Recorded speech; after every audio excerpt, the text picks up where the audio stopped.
విశ్వవిఖ్యాత నట సార్వభౌముడు పద్మశ్రీ డాక్టర్ అన్న నందమూరి తారక రామారావు గారి వారసుడిగా 1974 తాతమ్మ కళ చిత్రంతో తెలుగు పరిశ్రమకు పరిచయమై తన అద్భుత నటనతో తిరుగులేని అగ్ర కథానాయకుడిగా అంచెలంచెలుగా ఎదిగి ఇవాళ 99 సినిమాల్లో ఎన్నో సామాజిక చైతన్యం, పౌరాణికం, జానపద అన్ని రకాల పాత్రను పోషించి ఇవాళ ఆయన వారసత్వంగా భారతదేశంలోనే మొట్టమొదటిసారిగా 100 చిత్రాలు పూర్తి చేసుకున్న తొలి తెలుగు అగ్ర కథానాయకుడు మా అన్నయ్య నందమూరి బాలకృష్ణ గారు. ముఖ్యంగా ఆయన చేసిన 99 చిత్రాలు అభిమానులను దృష్టిలో పెట్టుకొని, తెలుగు ప్రజలను దృష్టిలో పెట్టుకొని సామాజిక బాధ్యత ఎన్నో సినిమాలు చేసి ఇవాళ 100వ చిత్రంగా గౌతమిపుత్ర శాతకర్ణి చిత్రాన్ని రూపొందిస్తున్నారు.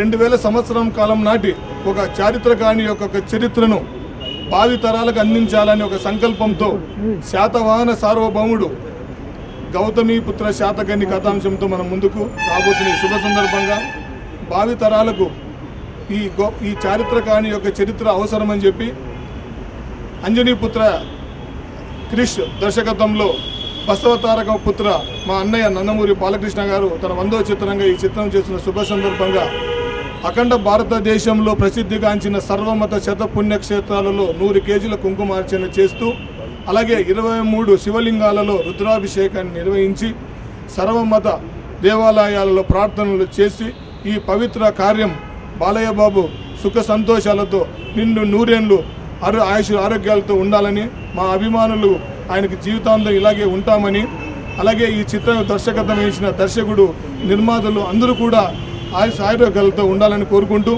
అంతేకాకుండా ఈ మహాపుణ్యకారం కేవలం అభిమానుల కోసమే కాకుండా చిత్రం కోసమే కాకుండా దేశ ప్రజలందరూ కూడా సుఖ సంతోషంగా ఉండాలని ఈ దైవ కార్యాన్ని మేము ఇవాళ మహాపుణ్య దైవ కార్యాన్ని మా అన్నయ్య నందమూరి బాలయ్య గారి ఆశీస్సులతో ఈరోజు ఈ యాత్రను మొదలుపెడుతున్నందుకు నా ఒక అభిమానిగా ఆయన జీవితాంతం నాకు ఈ అవకాశానికి ఇచ్చినందుకు రుణపడి ఉంటానని కోరుకుంటూ మీ అందరికీ సెలవు తీసుకుంటున్నాను.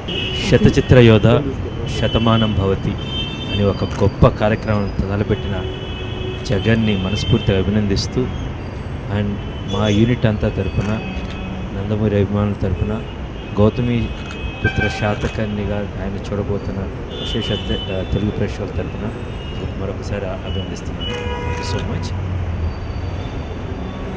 ఒక శాలివాహన శకం మనం మంత్రాలు వింటున్నప్పుడు భరతవర్షే భరతఖండే శాలివాహన శకే అని ఆరంభిస్తాం. ఈ శాలివాహన శకకర్త శాతవాహన సార్వభౌముడు శాతకర్ణి.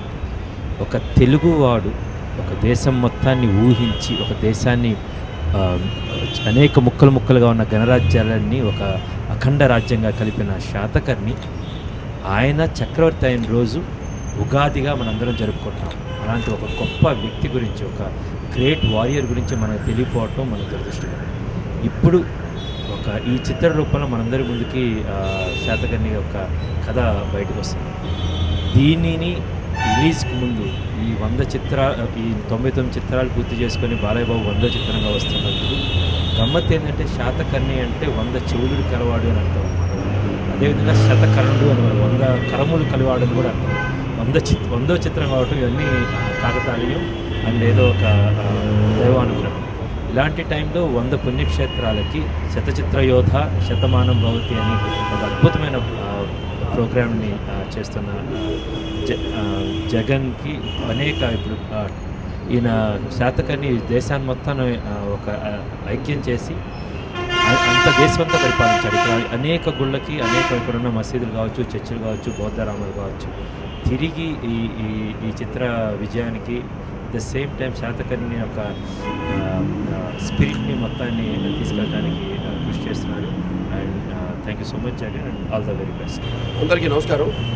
ఇవాళ హెల్పింగ్ హ్యాండ్స్ అనంతపురం జగన్ గారు ఆయన సహచరులంతా కలిసి ఈ యొక్క భారతదేశపు శతపుణ్యక్షేత్ర చైత్ర యాత్ర గౌతమిపుత్ర శాతకర్ణి చిత్రం నా 100వ చిత్రం కావడం సందర్భంగా ఈ యొక్క బృహత్ కార్యక్రమాన్ని చేపట్టడం జరిగింది.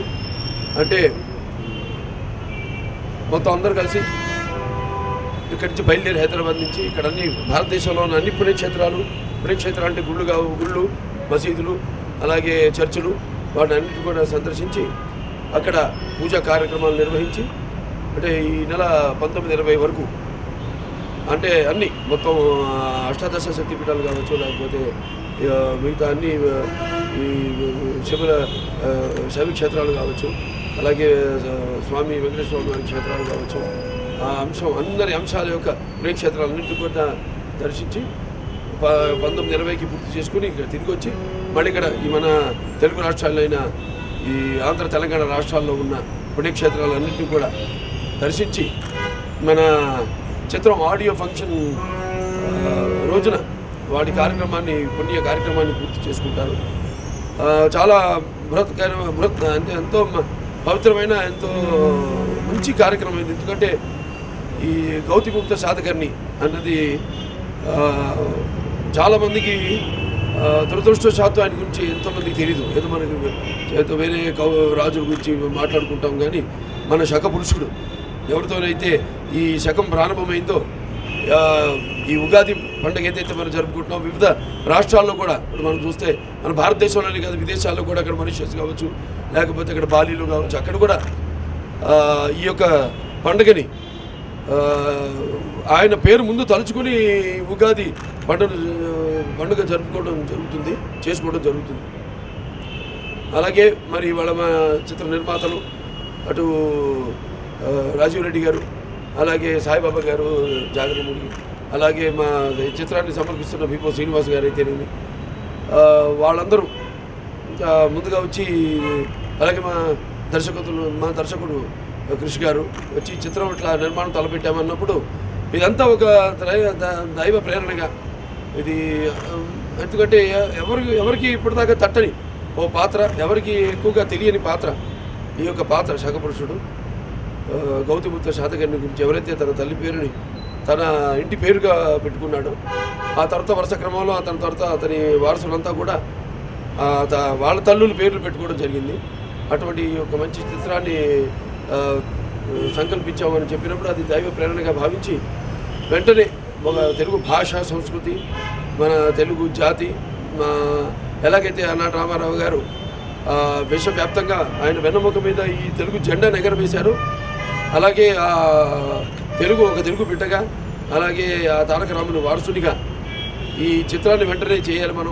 మన తెలియని కథని తెలుసుకోవాల్సిన ఎంతో అత్యవసరమైన తెలుసుకోవాల్సిన కథని అందరికీ తెలియజేయవలసిన ఒక తరుణం ఆసన్నమైంది. ఎందుకంటే మనం చూస్తున్న వచ్చే తరుణం కూడా ఎలా ఈ యొక్క మన సంస్కృతికి, మన సంప్రదాయాలకు, మన భాషకు దూరం అవుతున్నారు.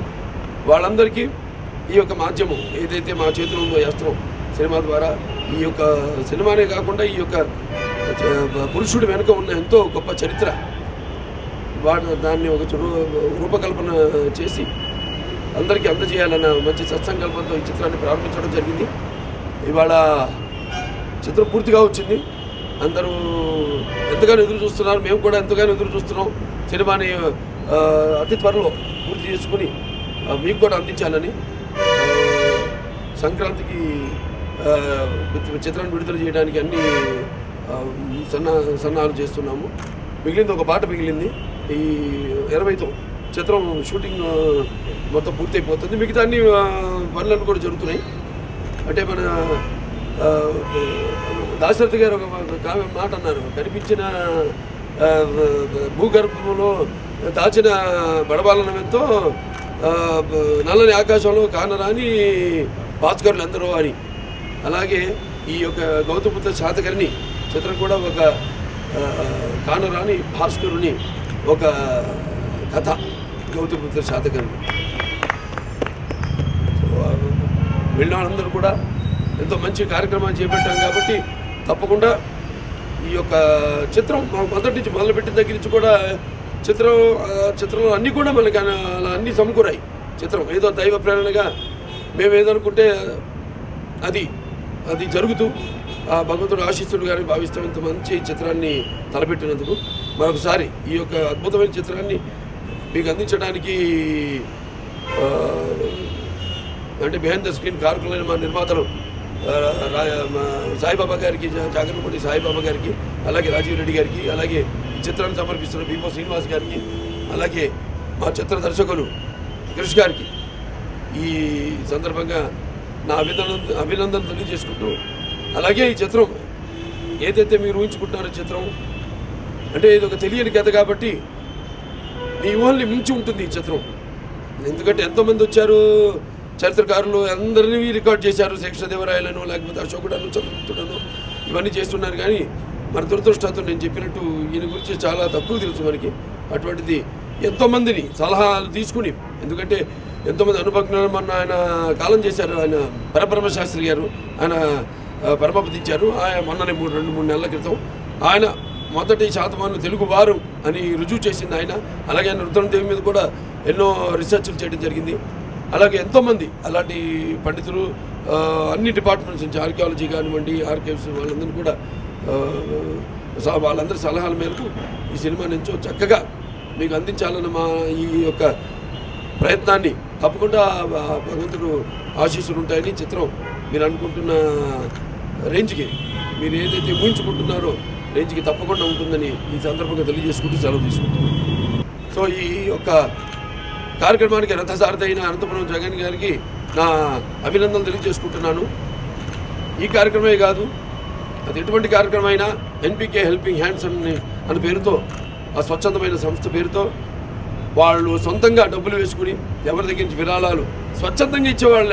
అంతే తప్పితే వాళ్ళు చేస్తున్న కార్యక్రమాలతో వాళ్ళు ఒక ప్రత్యేకమైన గుర్తింపు వాళ్ళు ఆపాదించుకున్నారు. అందరు ముందుకు వస్తున్నారు ఆయనకి విరాళాలు ఇవ్వడానికి, మంచి సాంఘిక కార్యక్రమాలన్నింటిలో వాళ్ళు కూడా పాల్పంచుకోవడానికి.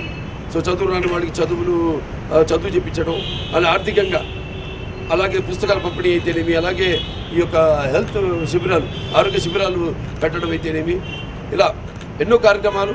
అలాగే ఆయన శిష్య బృందం అందరూ కూడా, అంటే అనుచరులందరూ కూడా, నా సోదరులందరూ కూడా అన్ని రాష్ట్రాల్లో, కేవలం ఆంధ్ర రాష్ట్రంలోనే కాదు, దీన్ని ఒక ఆదర్శంగా తీసుకుని ఈ యొక్క ఎన్బికే హెల్పింగ్ హ్యాండ్స్ అటు కర్ణాటక కానివ్వండి, మహారాష్ట్ర కానివ్వండి, మిగతా ఇతరత్ర అన్ని రాష్ట్రాల్లో కూడా వాడి కార్యక్రమాన్ని ముందుకు తీసుకెళ్తూ